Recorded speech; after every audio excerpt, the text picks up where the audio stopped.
The dust had not yet settled on her husband's grave when Mae Wainwright began the longest walk of her life, and by the time she reached the iron gate of the Ford ranch at dusk, her hands were so blistered and raw that she could not have knocked even if she had wanted to.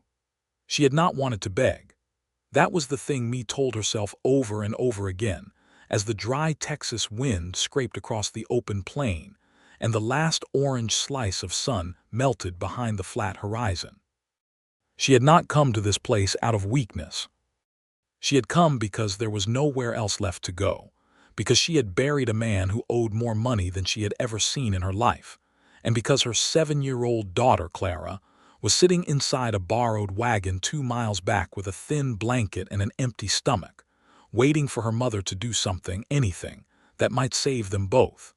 So Mae Wainwright walked. She had walked 3 days across country that did not care whether she lived or died. She had walked with blisters forming on the heels of her boots, and then on her palms from gripping the fence posts along the road when her legs threatened to buckle. She had walked through the kind of silence that only exists in Texas in October of 1882, when the grasshoppers have finally gone quiet and the cattle have been driven south, and the whole world seems to hold its breath between summer and winter, unsure of itself.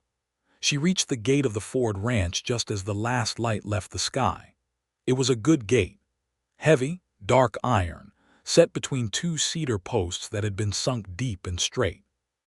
Beyond it, a long dirt road curved gently toward a ranch house that had lights burning in its windows, warm and yellow, like something out of a dream she had not let herself have in a long time. To the left of the main house there was a barn, the big kind with good timber and a sound roof, and beside that a bunkhouse and a water tower. This was not a struggling operation. This was a place where someone had made decisions and kept them. She raised her hand to knock against the iron bar. The gate swung open before her knuckles could connect.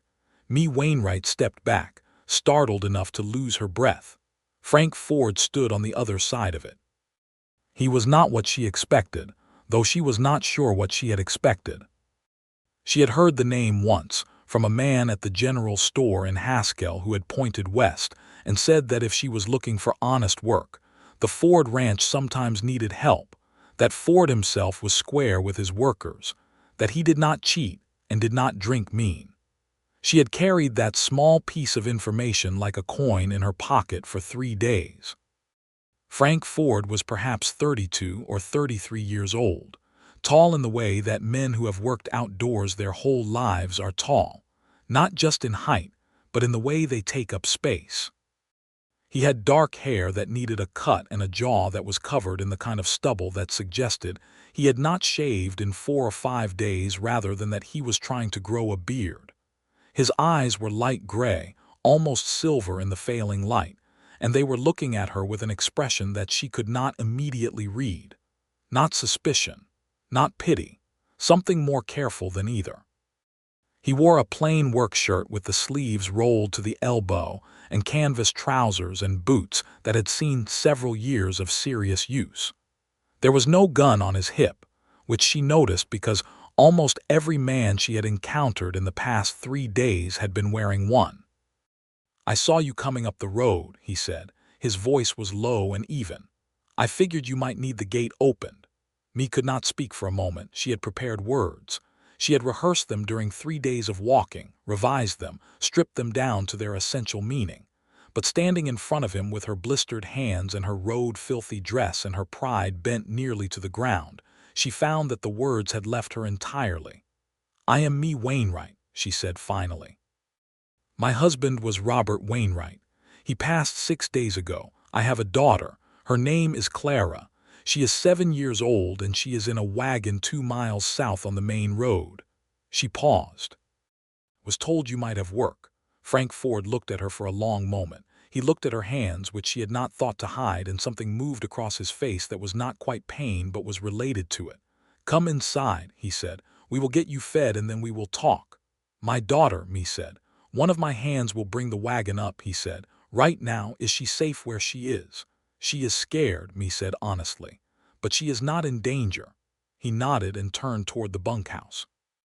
"Ricky," he called, and a young man appeared in the doorway with the particular alertness of someone who has been waiting to be useful. "Take the gray out and ride south on the main road. There is a wagon about 2 miles down with a little girl in it. Bring them up." "Yes, sir," Ricky said, and he was already moving toward the barn. Frank Ford turned back to me and gestured toward the house. "Mrs. Wainwright," he said, "please."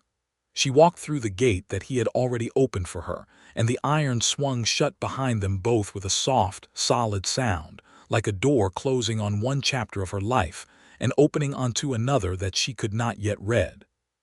The inside of the ranch house was plain, but not rough.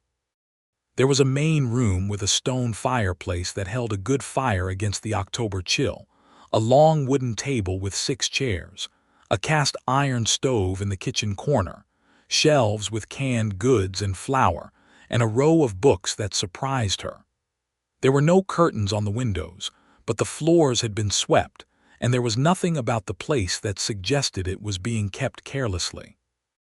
A woman appeared from the back hallway, older, perhaps 60, with white hair pinned up and an apron around her waist. She looked at me with the direct, assessing gaze of someone who has seen a great deal and chooses to be useful about it rather than dramatic. "Mrs. Polk," Frank said, "this is Mae Wainwright. She and her daughter will be staying tonight. Can you put something together for supper?" "I already have soup on," Mrs. Polk said, as though she had anticipated this, and perhaps she had because she went back into the kitchen with the efficiency of a woman who does not waste motion. Frank Ford pulled out a chair at the table and held it, and Mae sat down because her legs were shaking, and she was tired enough that pride felt like a luxury she could not afford. He sat across from her and folded his hands on the table and looked at her with those careful silver eyes. "Tell me what happened," he said. Mae took a breath.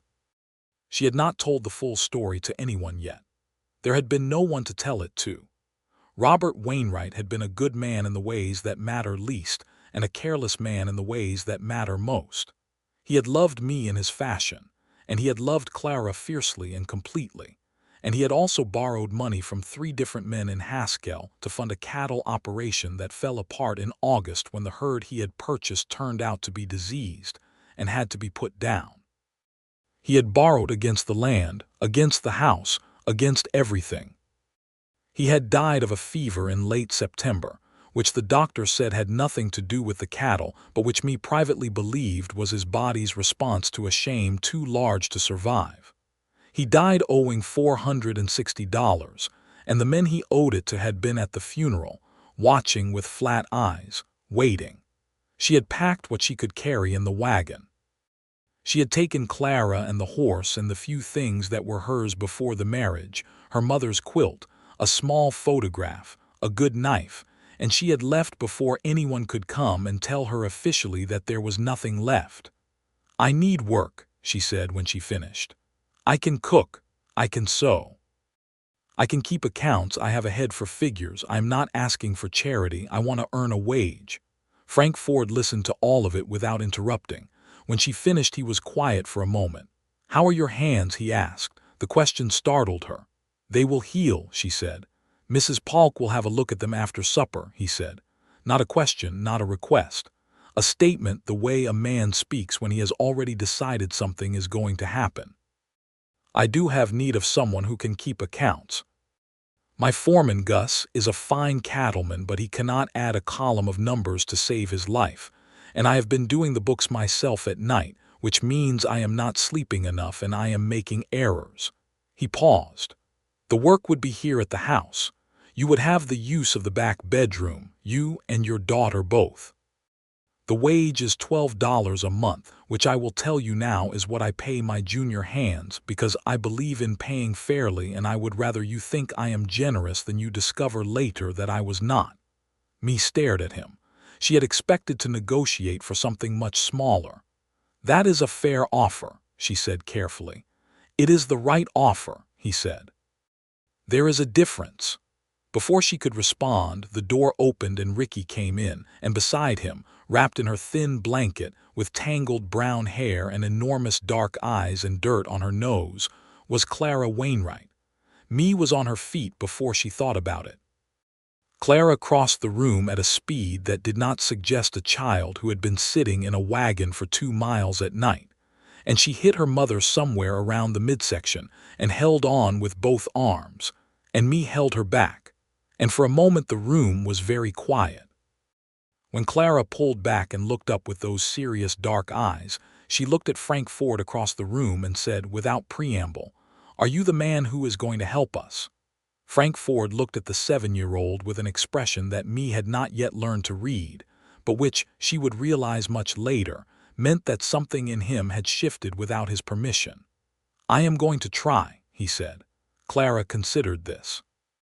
"That is an honest answer," she said solemnly, and Frank Ford made a sound that was not quite a laugh but was the beginning of one. The first week at the Ford Ranch was the hardest kind of difficult, the kind that requires you to learn everything at once. Me learned where the accounts were kept, which was in a battered ledger in the top drawer of the oak desk in the small office off the main room, and she learned immediately that Frank had not been exaggerating about the state of them. The numbers were not wrong so much as they were chaotic, entered at odd angles without dates, with abbreviations that she had to decode by context. There were receipts stuffed between pages. There were entries that repeated without explanation. There were columns that did not reconcile by $30 or $40. She sat at the desk the second morning, with her blistered hands wrapped in clean cloth courtesy of Mrs. Polk, and began the work of making order out of chaos. She had always been good at this. Her father had been a bookkeeper for a mercantile in Kansas, and he had taught her numbers the way other fathers taught their daughters to embroider. She thought in columns and rows. She could hold a set of figures in her head and feel when they were wrong the way some people feel weather coming in their joints. By the end of the first week, she had the ledger straightened out and 3 months of accounts reconciled, and when she presented the corrected books to Frank Ford on Friday evening, he sat at the desk and read through them slowly and then looked up at her with an expression of pure, uncomplicated relief. "You found the discrepancy with the feed merchant," he said. "You were being overcharged by roughly $8 a month," she said. "Across the last 6 months that amounts to $48. "I knew something was off," he said. "I could feel it, but I could not find it."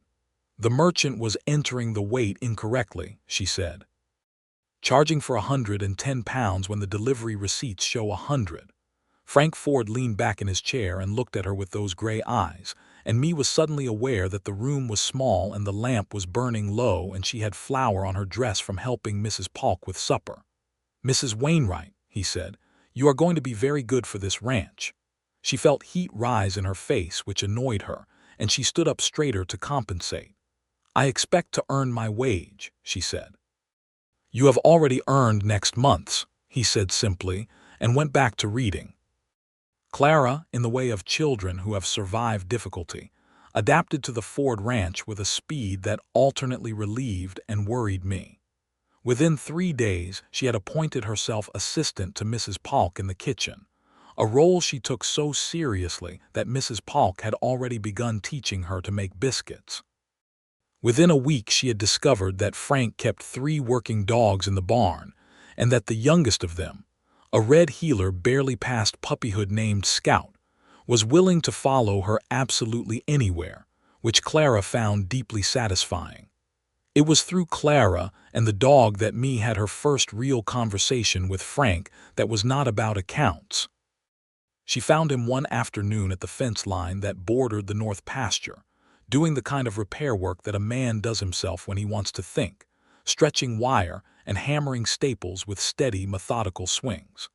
Clara was 20 yards away in the tall grass with Scout, throwing a stick with focused intensity, narrating the game to the dog in a running commentary that carried clearly in the still afternoon air.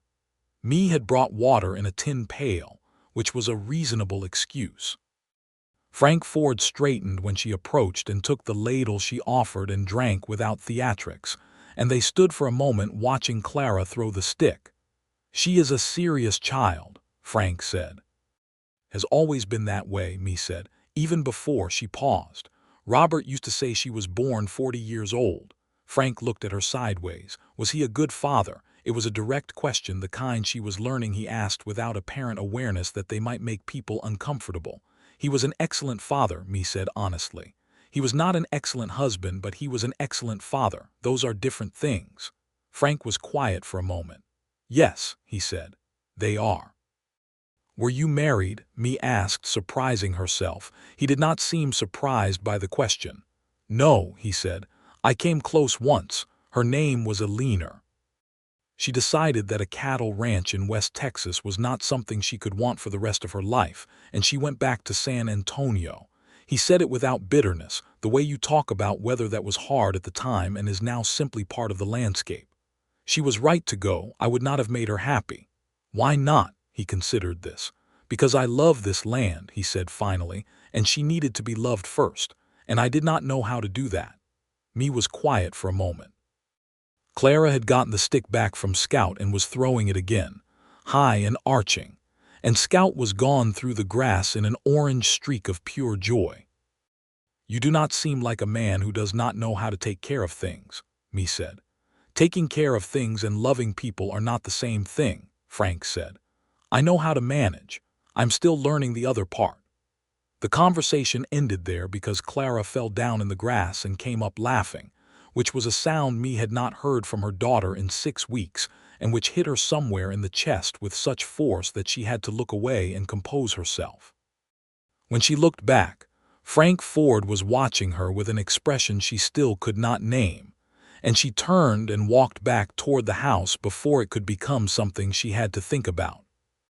October became November, and the ranch settled into its winter rhythms. The cattle had been driven to the south pasture, where there was better shelter, and the hands spent their days checking fence lines and repairing equipment, and doing the 100 quiet tasks that keep an operation like this alive through cold months. Frank spent mornings on horseback and afternoons in the barn or the office, and Mae began to understand the shape of his days the way you begin to understand the layout of a house you are living in, naturally, without deciding to. She learned that he rose before dawn and made his own coffee because he did not want to wake Mrs. Polk. She learned that he kept the row of books on the shelf in the main room because he had read every one of them, not as decoration, and that he could talk about them if asked but would not bring them up himself. She learned that he had a younger brother named Daniel who lived in New Mexico and wrote letters that Frank answered promptly and carefully. She learned that he had built most of the ranch himself, starting at age 22 with 160 acres of government land and a small herd, and had worked it into what it was now through 10 years of decisions that he had gotten mostly right. She did not learn these things from him directly. She learned them the way you learn most things about quiet people, through the accumulation of small evidence. But she also began to talk to him.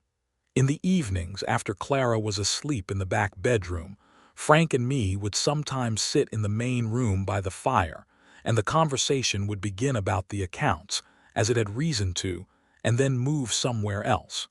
She told him about growing up in Kansas. He told her about driving cattle north from the Rio Grande at 24 years old, with a crew of men twice his age who had tested him relentlessly, until he had earned their respect through sheer consistency. She told him about her father's death when she was 17, and the way that grief had felt like learning to walk again in different shoes. He told her about a winter 10 years ago when he had nearly lost the whole herd to ice storms, and had sat up 3 nights running to keep fires burning in the barn, and how, in the middle of the second night, he had made a private agreement with the land that he would ask for nothing more than he was willing to work for, and how he believed the land had held up its end of that bargain.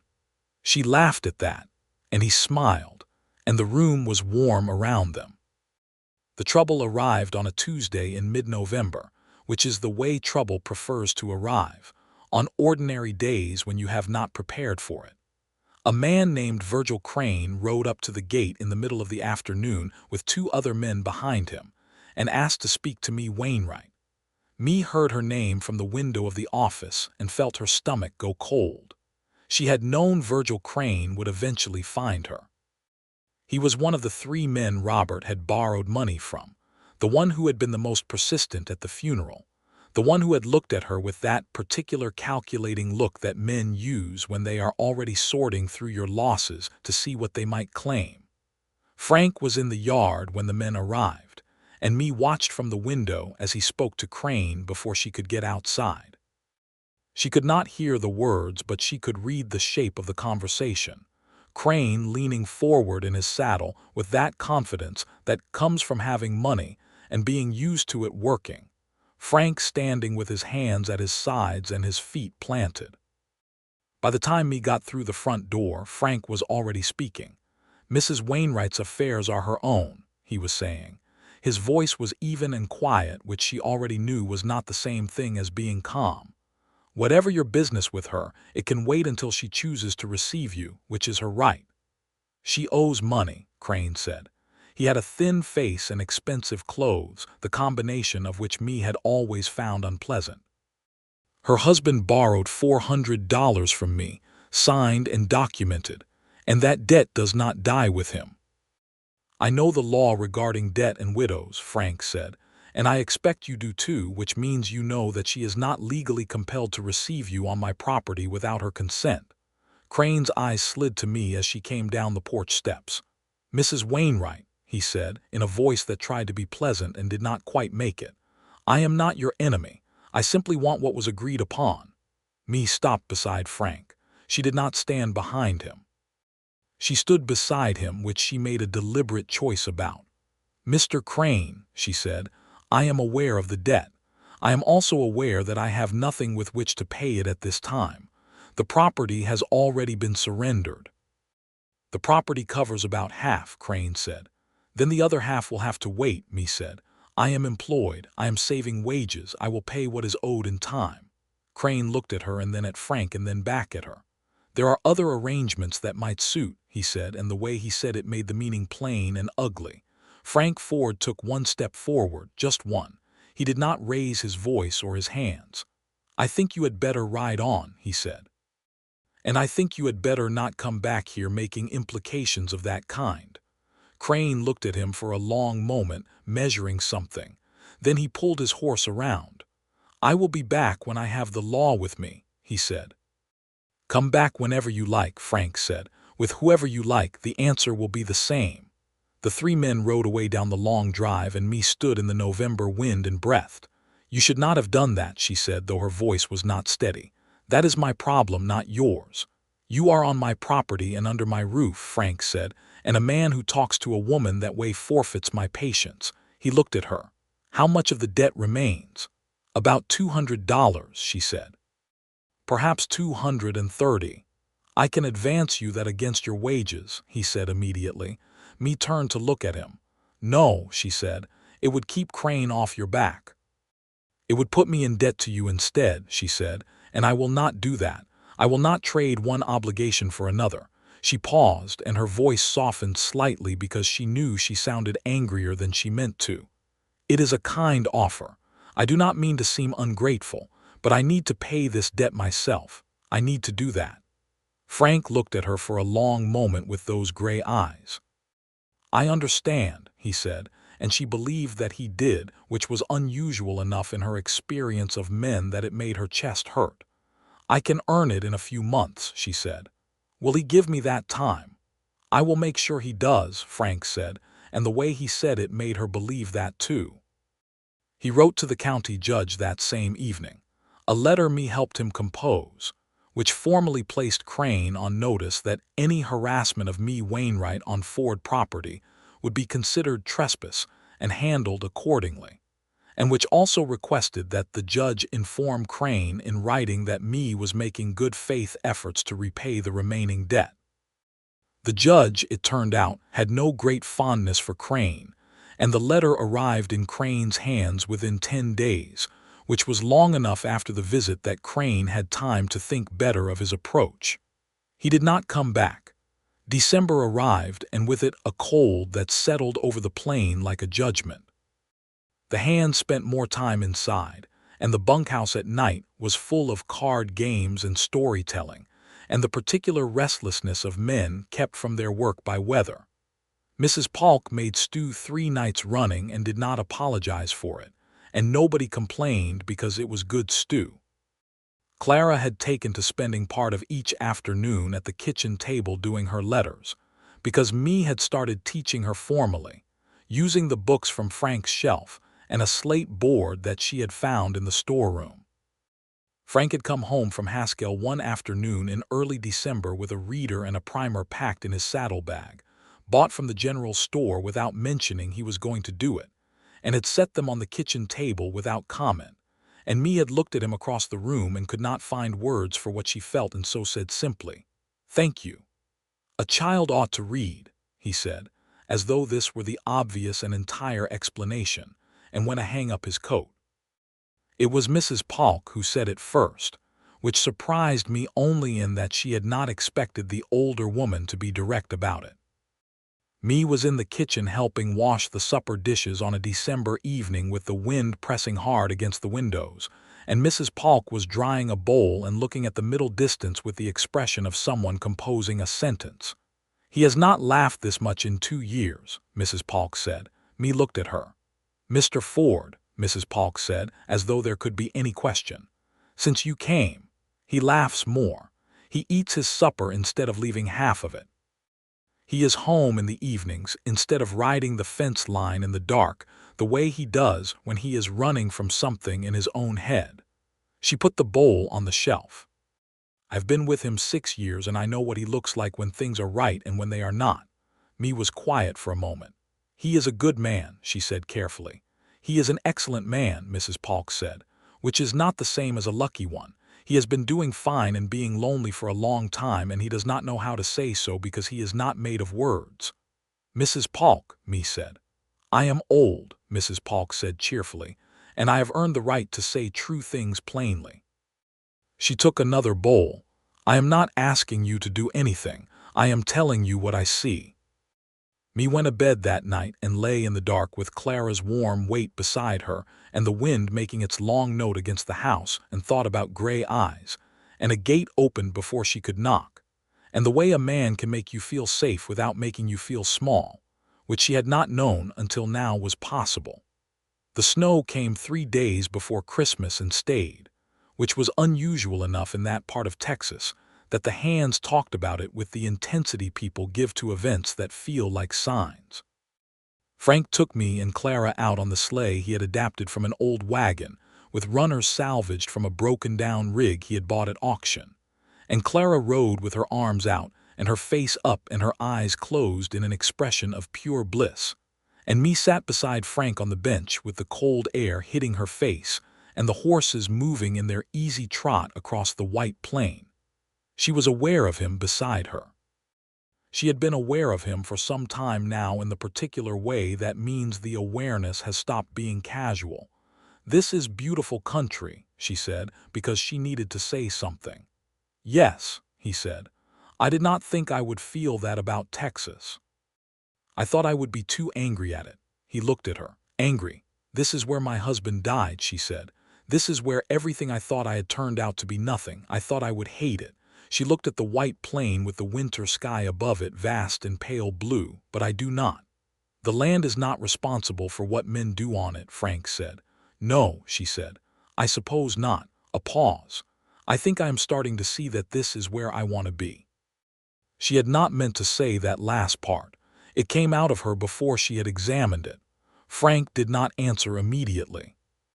The sleigh moved over the snow with a soft, steady sound, and Clara made a delighted noise about something in the distance, a jackrabbit that had bolted from a brush pile.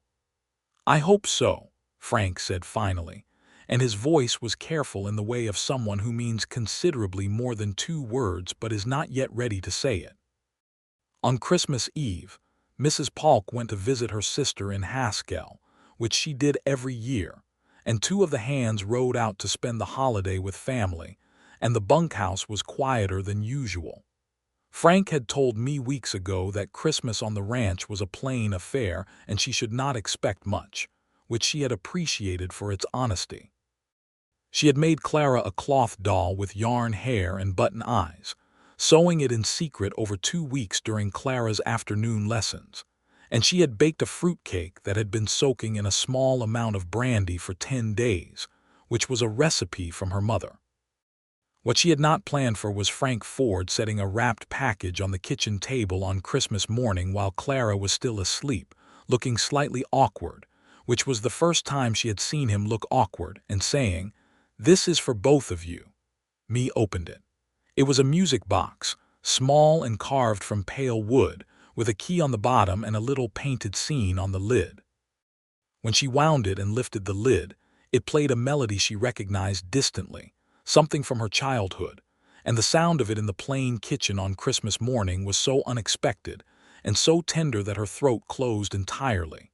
She looked up at him, and he was looking at her, and for a moment neither of them said anything. Clara appeared in the doorway in her nightdress, blinking, and heard the music and went wide-eyed and crossed the room to look at the box with her hands clasped. "It is beautiful," Clara said. "It is," Mae agreed, and she was not looking at the box. Frank looked away first, which she noticed.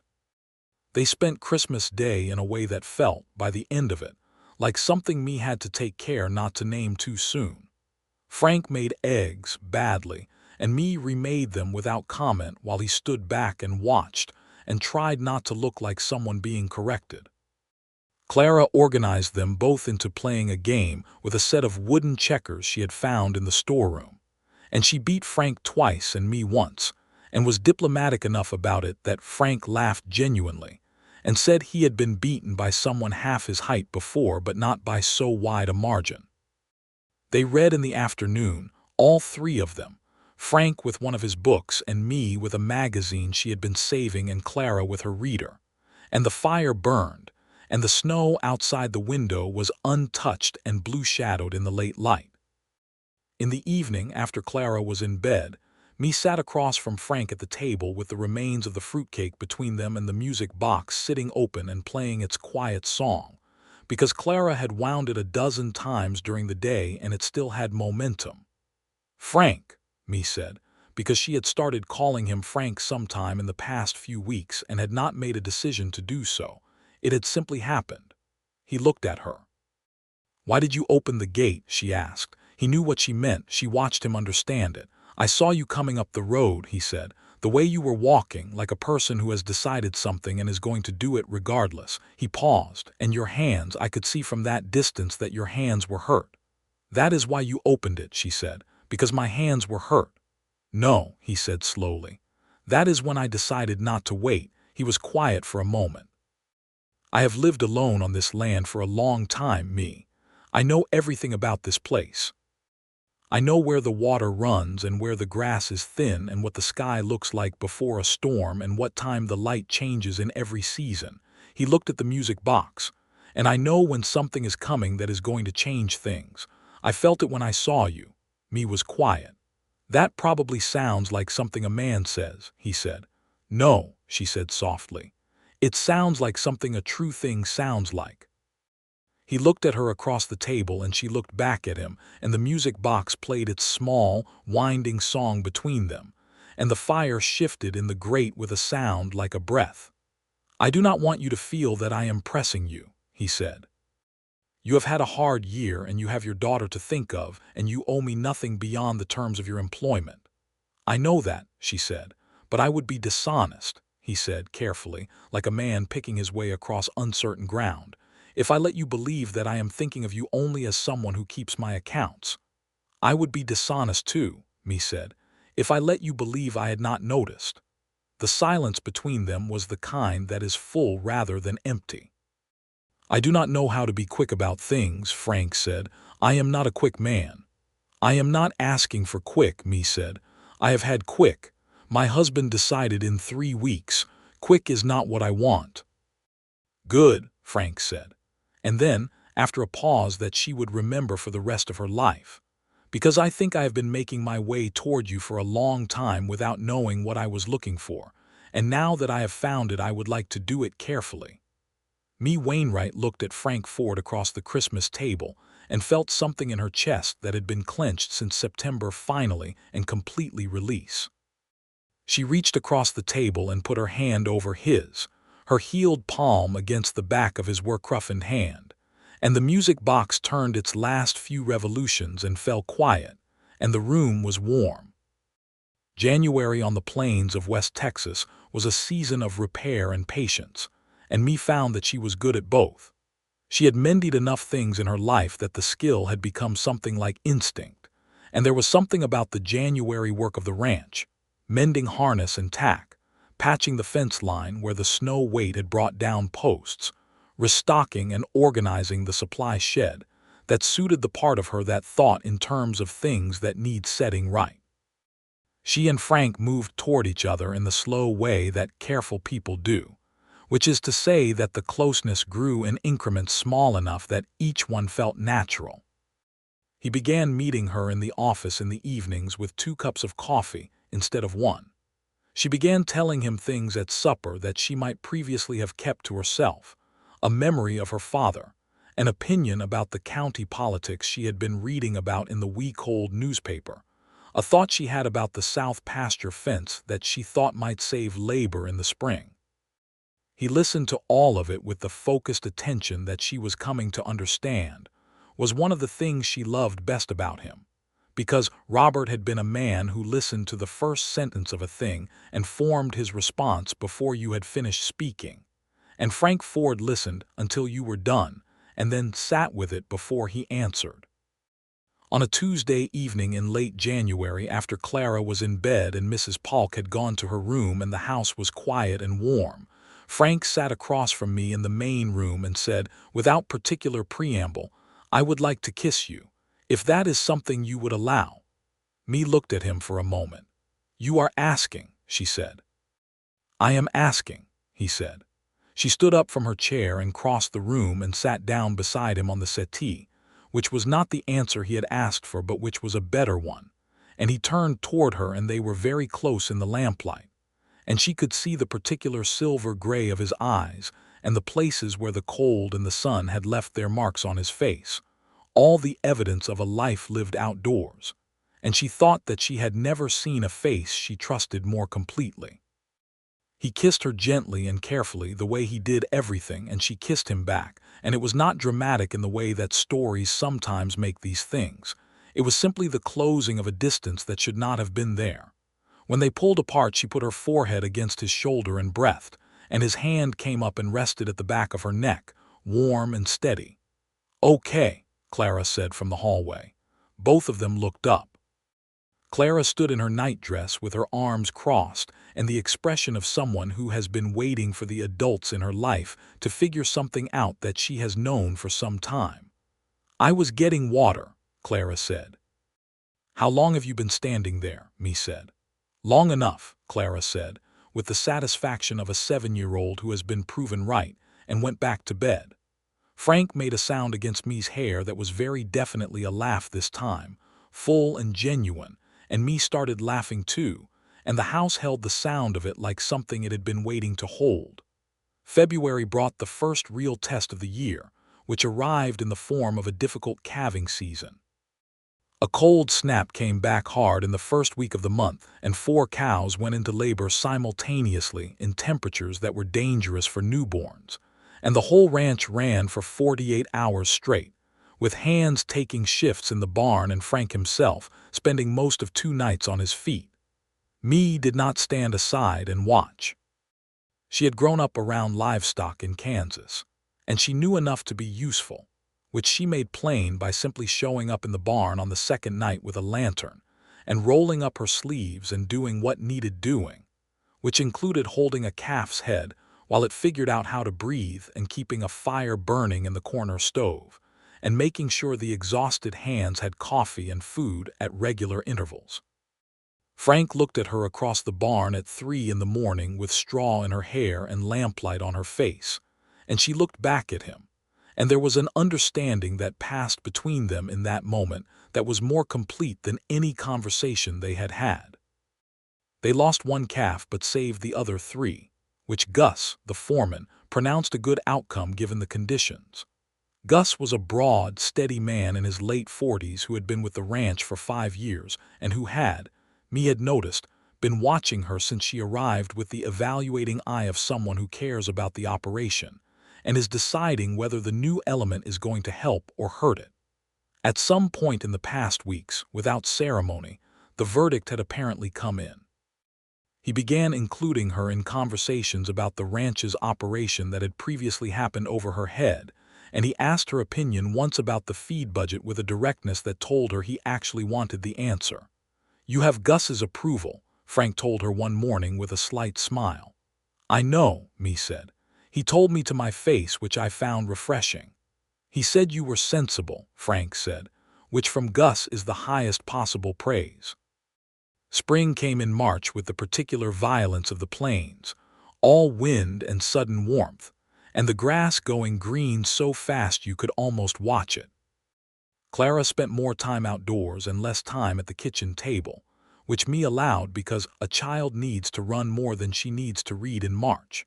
She had taken to following Frank on his morning rounds when he would permit it, trotting beside his horse on foot at a pace that required the horse to go slowly, asking questions in a steady stream that Frank answered with patience and specificity that Mae found quietly extraordinary. She asked him once why he bothered. Clara could be relentless. "She wants to understand things," Frank said. "That is a quality worth encouraging." "You are going to give her ideas about running a ranch," Mae said. "Is that a problem?" Frank said, and he was smiling. "I suppose not," Mae said. "In 1882 it is probably an unusual idea for a girl." "In 1892 it might not be," Frank said, "and she will be 17 in 1892.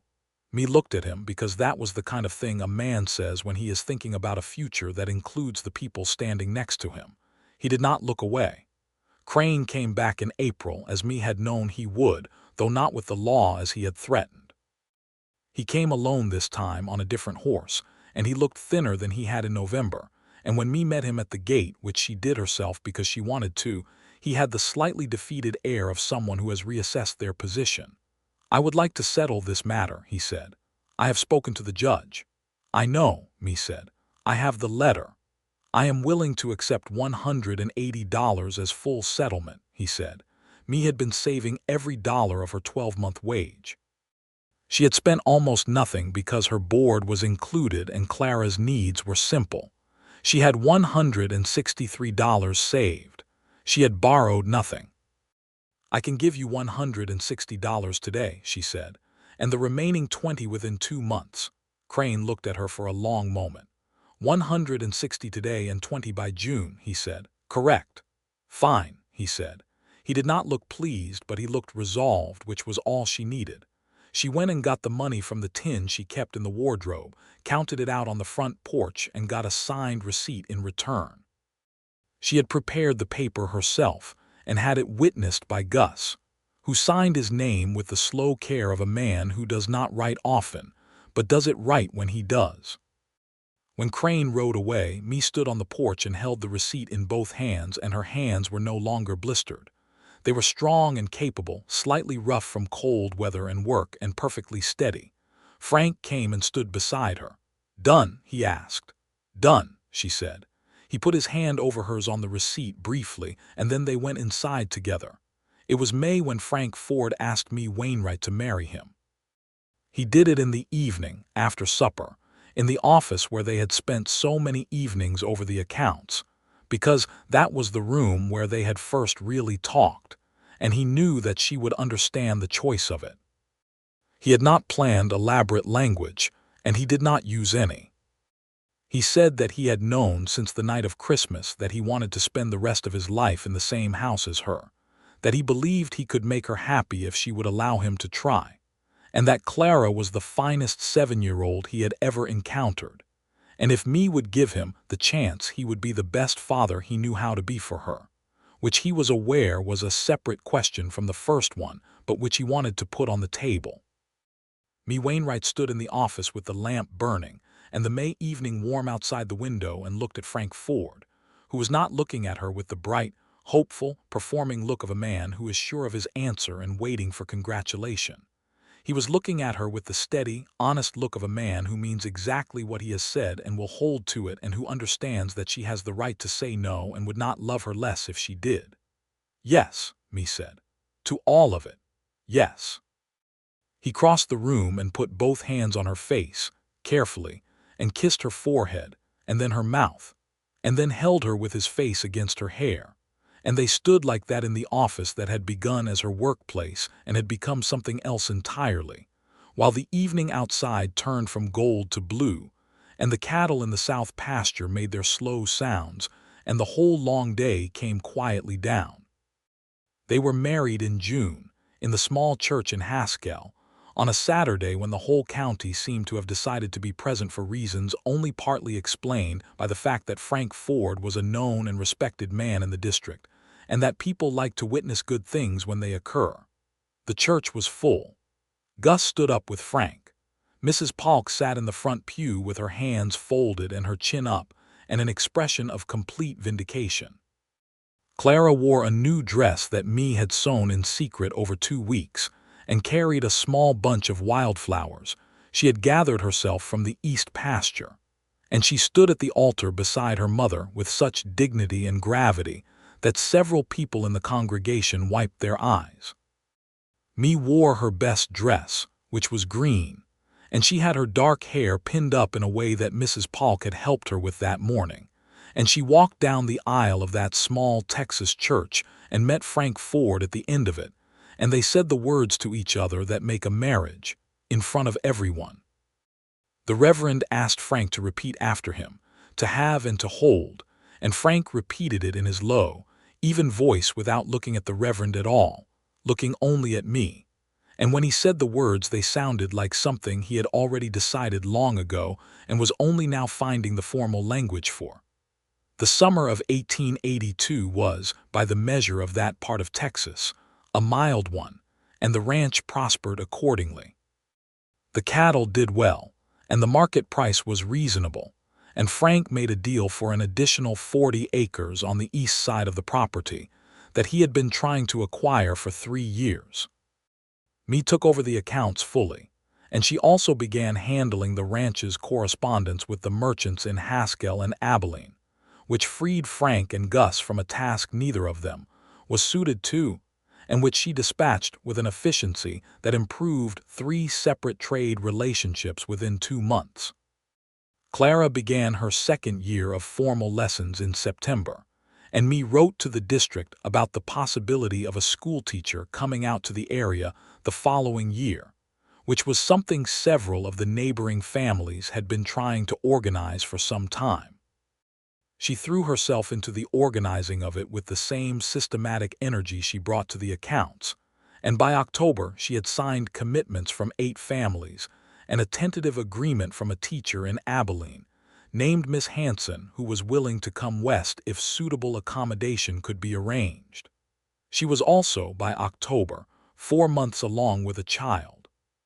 She told Frank on a Sunday morning in September, sitting on the porch in the early sun, with coffee in hand and the dogs at their feet and the whole quiet ranch stretching out before them, and he was still for a moment, and then he set down his cup and turned to look at her with an expression she had never seen on him before, something wide open and unguarded and entirely uncontrolled, and he pulled her close and held on. "Are you afraid?" He asked because he knew her well enough by then to know that the question was not condescending but necessary. "Some," she admitted into his shoulder. "Not of the child, of being enough." "You are already enough," he said. "You have always been enough. You are more than enough." She pulled back and looked at him. "I will make you repeat that in January when I am the size of the barn and complaining constantly." He smiled, that rare, full smile. "I will repeat it every day if you need it." She did not need it every day, but there were days she needed it, and he said it on those days without being asked because he had learned her well. Clara received the news with the combination of excitement and extreme managerial energy that characterized her approach to most things. She had questions, many of them, and opinions about the name, which she delivered with the confidence of someone who expects her input to be valued. Frank listened to all of her name suggestions with appropriate seriousness. Some of them were very practical, like William or Thomas. Some of them reflected her reading material in ways that caused me to go and review the books on Frank's shelf with a more critical parental eye. They settled on names eventually, without Clara's direct input on the final choice, though with full credit to her for narrowing the field. The winter of 1882 into 1883 passed with the particular texture of waiting. Me kept the accounts and managed the correspondence and ate well, because Mrs. Polk made this her personal mission, and she kept working as long as she could and rested when she had to, and Frank was present in the ways that she needed him to be present, which she had not entirely trusted until she experienced it. He was not a man who made grand gestures.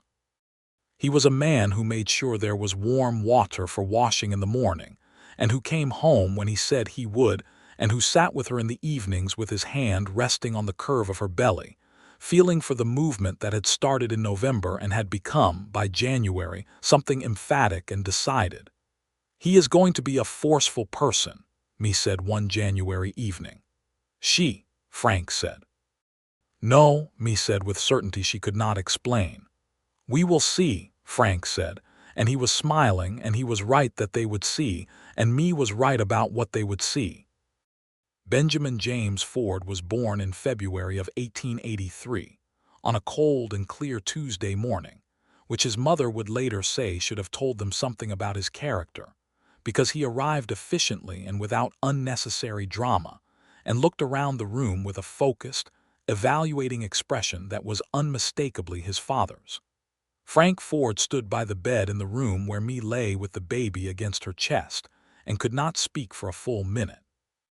Me watched him try and watched him give up on words entirely and watched him reach out and put one finger into the baby's curled fist, which the baby gripped immediately with the iron determination of someone who intends to hold on. "Benjamin," Frank said finally, very quietly. "Benjamin," Me confirmed. Clara appeared in the doorway, having been kept in the kitchen with Mrs. Polk through the morning, and she looked at the baby with enormous eyes and said nothing for a moment, which was unusual enough that Me and Frank both noticed it. "He is very small," Clara said. "He will get bigger," Frank said.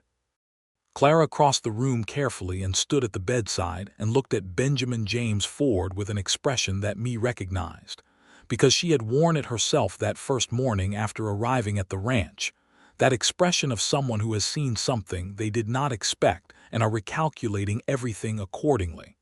"Hello, Benjamin," Clara said formally. "I am your sister.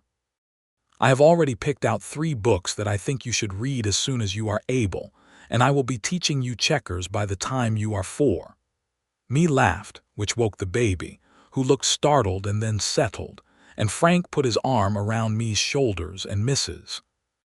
Polk appeared in the doorway with a tray and the expression of someone who has been right about everything, and is dignified enough not to say so. The spring of 1883 was good to the Ford Ranch. The additional 40 acres on the east had been fenced over the winter, and Gus had ideas about expanding the herd by a dozen head that Frank agreed were sound. The county schoolteacher, Miss Hanson, had arrived from Abilene in March and established herself in the small building that had been converted for her purpose, and Clara Wainwright, who would become Clara Ford when Me and Frank had worked through the legal questions and Frank had sat down with Clara and asked her properly what she wanted, which she had answered with a directness that made him laugh and then go quiet with feeling, was among the first students.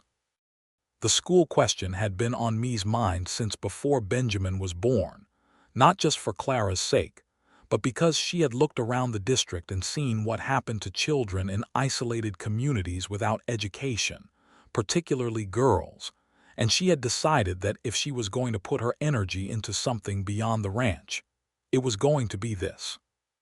She became the person who organized the school board, a fact that caused some raised eyebrows among certain families in the district, because a woman serving in that capacity was unusual even by the sometimes flexible standards of the frontier. But Mae Wainwright Ford had not walked 3 days across the Texas plain with blistered hands to be intimidated by raised eyebrows, and she made her case to each of the families in turn with the same systematic clarity she brought to the account books, and one by one, The practical arguments won out over the traditional discomfort. Frank said nothing publicly about the school board, but he was seen at the first meeting sitting in the back row with his hat in his hands, and watching me speak with an expression that everyone present read clearly enough that it became, briefly, the subject of considerable discussion in Haskell. By summer of 1883, the ranch was doing well enough that Frank made a decision he had been considering for a year. He hired an additional full-time hand, which relieved Gus of some of the supervisory work that had been stretching him thin, and he spent the wages he saved on Gus's behalf on repairs to the bunkhouse that had been needed for 2 years. It was the kind of management that builds loyalty, and his crew operated accordingly. Me kept the accounts and managed the school board and nursed Benjamin through his first year, which was vigorous and eventful, and included 3 minor illnesses and 1 dramatic incident involving a pail of water and Scout the Healer, and a quantity of mud that required the explanation of laundry to a 9-month-old in a very firm tone.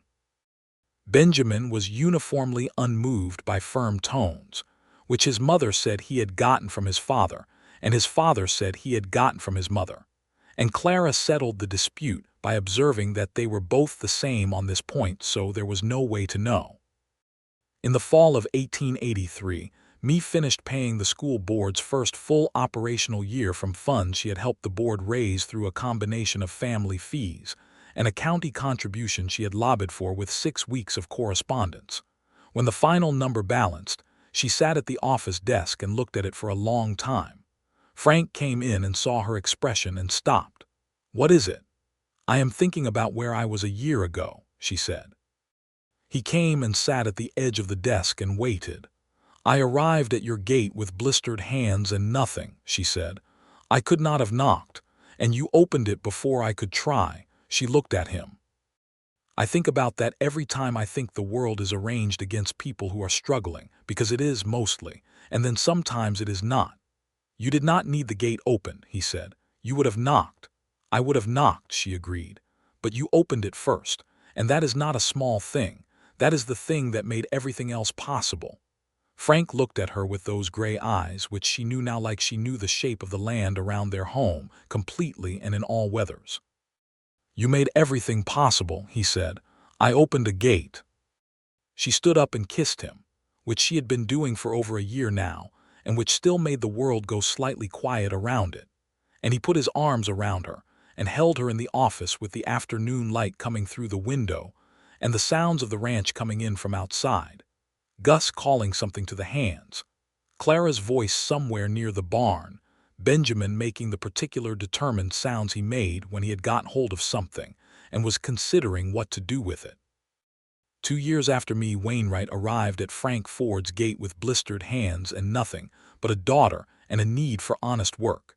She stood on the porch of a ranch house that was her home, properly and entirely, and looked out over the West Texas plain in October, which was exactly the same color and temperature and smell as it had been the evening she had walked up that road, and felt that the world was extraordinarily large and extraordinarily particular at the same time.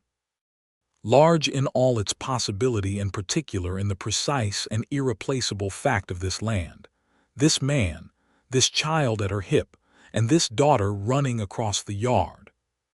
Clara had turned 9 that summer and had the contained, purposeful energy of a girl who knows who she is. She had Frank's method of listening, and her mother's way with numbers, and her own, entirely original way of understanding the people around her, which meant she was becoming someone that people trusted without being able to articulate why. She was also, as Frank had predicted, developing strong ideas about the management of a cattle operation, which she had begun to make known with the quiet persistence she had inherited from both her parents. Benjamin, at 14 months, had a personality that declared itself loudly and often. He was a child who saw the world as an invitation, who approached Scout with such aggressive affection that the dog had developed a complicated relationship with him, devoted and watchful, and who had taken his first steps in August with the expression of someone who has decided that walking is the obvious approach, and he cannot believe nobody told him about it sooner. The schoolhouse had completed its second year of operation with 18 students, which was more than Miss Hanson had anticipated, and which meant they needed to think about expanding the building before next fall. Mae was already corresponding about it. On an October evening, 2 years from the day she had arrived, Frank and Mae sat on the porch after supper with the plain going dark around them in that particular gradual way of West Texas evenings, the light pulling back slowly from the grass, the first stars appearing one at a time as though they are being lit by someone who is not in a hurry. The dogs were at their feet. Benjamin was inside with Mrs. Polk. Clara had gone to bed early because she had announced at supper that she had a chapter to finish, which both her parents had accepted as a completely reasonable justification. "Are you happy?"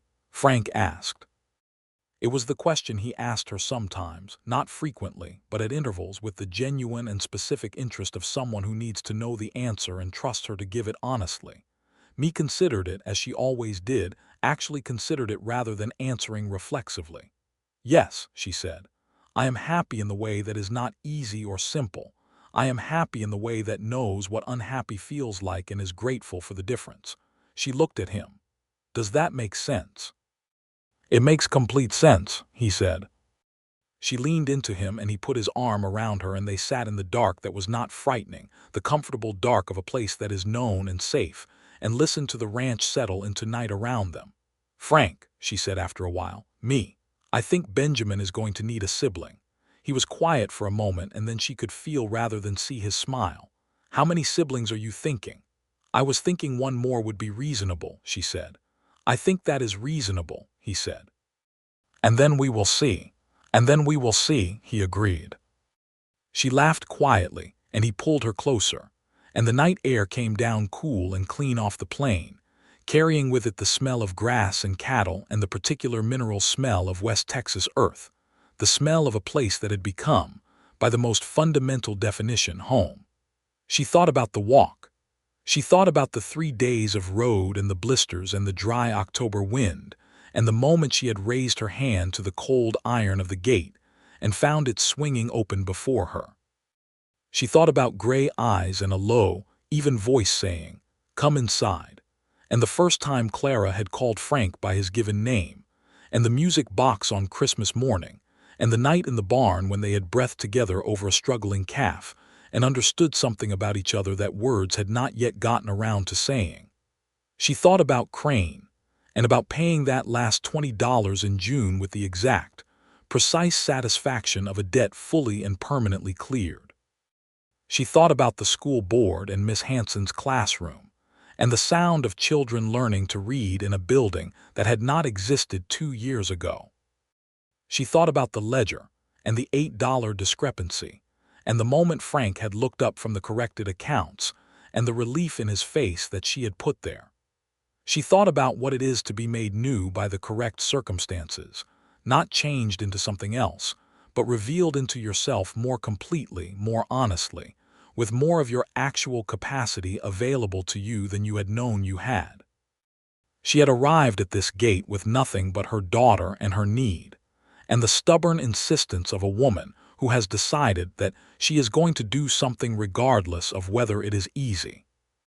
She had arrived without hope exactly, but with the functional substitute for hope, which is the decision to act as though it might be warranted. Frank Ford had opened the gate. Everything else they had built themselves together out of work and honesty and the slow, patient accumulation of trust, which is the only material that makes anything last. The stars were fully out now over the Texas plain, more of them than any city sky could contain, the whole broad sweep of them across the dark.